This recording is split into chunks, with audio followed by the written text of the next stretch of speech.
pagi bersama tundukkan kepala, pejamkan mata sejenak. Bapa, inilah keberadaan kami. Kami sebagai anak umat kesayangan Engkau, kami bagikan seperti bangsa Israel ada di Goshen dalam lindungan Tuhan. Tulah demi tulah datang, tapi Engkau pelihara bangsa Israel. Demikian juga hari ini kami merasakan pemeliharaan Tuhan yang berlaku dan hidup kami. Kami bangun dengan tubuh yang sehat dan mengadakan mesbah, keluarga mesbah pribadi, menyanyikan pujian penyembahan, dan Roh Kudus tetap mengurapi hamba-Mu. Roh Kudus ungkapkan firman-Mu sehingga kami boleh diberkati oleh firman-Mu. Terima kasih Bapa, dan kami juga menaikkan doa syafaat kepada Tuhan. Haleluya. Amin. Shalom. Pagi, mari sama-sama kita akan membuka firman Tuhan. Kisah Para Rasul pasal 7. Kisah Para Rasul pasal 7 ayat 46 sampai ayat 53. Kisah Para Rasul pasal 7 ayat 46 sampai ayat 53. Daud telah mendapat kasih karunia di hadapan Allah, dan ia memohon supaya ia diperkenankan untuk mendirikan suatu tempat kediaman bagi Allah Yakub. Tapi Salomo yang mendirikan sebuah rumah untuk Allah. Tapi yang Maha Tinggi tidak diam di dalam apa yang dibuat oleh tangan manusia. Seperti dikatakan oleh Nabi, langit adalah tataku dan bumi adalah tumpuan kakiku.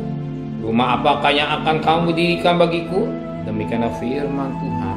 Tempat apakah yang akan menjadi perhentianku? Bukankah tanganku sendiri yang membuat semuanya ini? Hai orang-orang yang keras kepala dan yang tidak bersunat hati dan telinga, kamu telah menentang Roh Kudus. Sama seperti nenek moyang, demikian juga kamu. Siapakah dari nabi-nabi yang tidak dianiaya oleh nenek moyangmu? Bukan mereka membunuh orang-orang yang lebih dahulu memberitakan tentang kedatangan orang benar, yang sekarang telah kamu hianati dan kamu bunuh.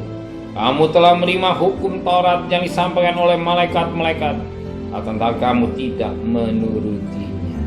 Puji Tuhan, kita perhatikan mutiara yang indah pada pagi hari. Kita perhatikan pada ayat 1. Hei orang-orang yang keras kepala dan yang tidak bersunat hati, dan lihatlah dan telinga, kamu selalu menentang Roh Kudus, sama seperti nenek moyangmu, demikian juga. 51 rasul-rasul berkata dengan berani saat itu, yang hati tunjukkan pada mereka yang hadir pada saat itu, pada orang banyak, di mana dia tunjukkan dengan penuh dengan Roh Kudus, dengan urapan Roh Kudus. Dia begitu tandes, dia berkata, hei orang-orang yang keras kepala dan tidak bersunat hati dan telinga, kamu selalu menentang Roh Kudus. Ya, menentang Roh Kudus. Firman Tuhan dan Roh Kudus mengingatkan kita, ketika kita mendengar firman Allah itu keras untuk telinga kita, begitu menyentuh hati kita. Untuk apa? Kita bertobat. Mengapa? Tanpa kita perlu bertobat supaya kita berubah dan kita boleh menikmati berkat Allah. Banyak kali yang terjadi, banyak manusia keras hati, keras hatinya, mengeras bagaikan batu, telinganya tidak peka mendengar suara Roh Kudus. Semua demi untuk kebaikan, bahkannya menentang Roh Kudus. Dianggap itu bisanya pendeta, bisanya pengkhotbah. Tidak. Kalau firman Allah disampaikan dengan hamba Tuhan diurapi Roh Kudus, mengingatkan, mencelikan, membimbing kita. Firman Allah kita dengar kemarin, peristiwa yang terjadi, bagaimana bangsa Israel, emas yang didapat ketika keluar dari Mesir bukan untuk membangun lembu emas, tapi untuk membangun tabernakel atau membangun tubuh Kristus. Tetapi disalahgunakan berkat yang didapat oleh Tuhan. Dia membangun lembu emas. Bapak, banyak kehidupan anak Tuhan di akhir zaman, berkat-berkat yang diterima oleh Tuhan disalahgunakan. Dia membangun emas sambil menari-nari dan bermabuk-mabuk dan free sex dan segala-galanya yang najis dan kotor, yang Tuhan mau bukan itu, yang membangun tubuh Kristus. Tubuh Kristus, membangun tubuh Kristus. Ini yang Tuhan mau. Tapi apa yang terjadi? Mereka hanya menyembah lembu emas, menari telanjang, mabuk, makan minum. Ini yang dikerjakan. Firman Allah katanya 1 Korintus 10 ayat yang ke-11, contoh wakil. Di akhir zaman ini contoh. Banyak perkara-perkara yang melihat dunia ini mengingatkan kita supaya kita sadar. Maka firman Allah berkata dalam 2 Petrus 3 ayat yang ke-11 12, betapa suci dan saleh kita menjaga jangan sampai satu ketika Tuhan datang ke dalam hidup kita secara pribadi.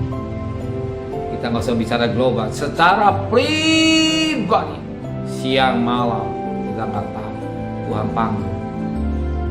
Ya, saat mengembuskan napas yang terakhir, apa di ruang ICU, ada di ruang penyakit, bakal jalan perjalanan naik pesawat, kereta dan selanjutnya bisa terjadi. Apakah kita sudah siap bertemu dengan Tuhan? Ini yang utama. Ya, satu ketika sudah terlambat, tapi kita masih tidak terlambat saat ini. Contoh, jangan keraskan hatimu. Sebagaimana firman Allah berkata dalam Ibrani pasal 3, Ibrani pasal 3 yang berkata, Ibrani pasal 3 ayat yang ke-7. Sebab itu seperti yang dikatakan Roh Kudus, pada hari ini jika kamu dengar suaranya, jangan keraskan hatimu seperti dalam kegeraman.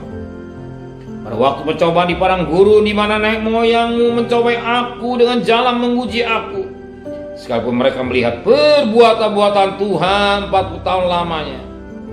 Itulah sebabnya aku murka pada angkatan itu. Selalu mereka sesat hati dan mereka tidak mengenal jalan. Sehingga aku bersumpah dalam murkaku, mereka tak akan masuk ke tempat perhentian. Penting. Kita masuk dalam perhentian untuk menuju Yerusalem baru, langit dan bumi baru. Satu ketika bahwa hidup dengan baik, kita main-main dosa, supaya hidup ini boleh berkenan, menyenangkan hati Tuhan. Amin. Hidup yang singkat ini jangan kita buang sia-sia, tapi kita gunakan dengan baik untuk mendekatkan diri. Maka saya bangga dengan saudara. Saudara sediakan waktu mengadakan mesbah pribadi, mesbah keluarga, baru saudara bekerja. Ya, saya percaya untuk makan minum, yakinlah Tuhan pasti pelihara saudara. Amin. Guru udara pelihara, saudara juga pasti dipelihara oleh saudara. Anak saudara, usaha saudara, Tuhan pasti berkati. Amin. Benar Bapa di surga, biar kami jangan seperti bangsa Israel mengeraskan hati kami dengan suara Roh Kudus, mengingatkan hidup yang tidak berkenan pada Tuhan. Baik kami berjalan pada real firman Allah yang tepat dan benar, sebagaimana anak Allah dan Roma 8 ayat 14, hidup dan pimpinan Roh Kudus. Kembalikan besok pagi dalam keadaan tubuh yang sehat, dengan tidak kurang satu apapun juga. Berkati Bapak Presiden, Wakil Presiden, para Menteri, para Gubernur, para Bupati, para Wali Kota, para Camat, para Lurah, para RW, para RT, para medis, para relawan, para TNI, para Polri, bahkan mereka di ke depan para Firona. Berkati keluarga mereka semua, hikmat yang dari Tuhan Kau berikan, dan tugas-tugasnya dipercayakan kepada pundak mereka, sebab perintah ada wakil Allah, sebagaimana Ibrani Roma pasal 13 ayat yang keempat, meminta ada wakil Allah. Terima kasih Bapa di surga, terima kasih Tuhan. Kami percaya juga Engkau akan memberkati kami, COVID akan habis, dan ekonomi kami, negara kami diberkati oleh Tuhan. Saudara kekasih, terimalah berkat nikmat dari Allah Bapa, cinta kasih sayang dari Tuhan Yesus Kristus, dan berkat Roh Kudus menyertai saudara hari ini sampai Maranatha Tuhan Yesus datang. Yang cinta Dia katakan amin. Tuhan memberkati.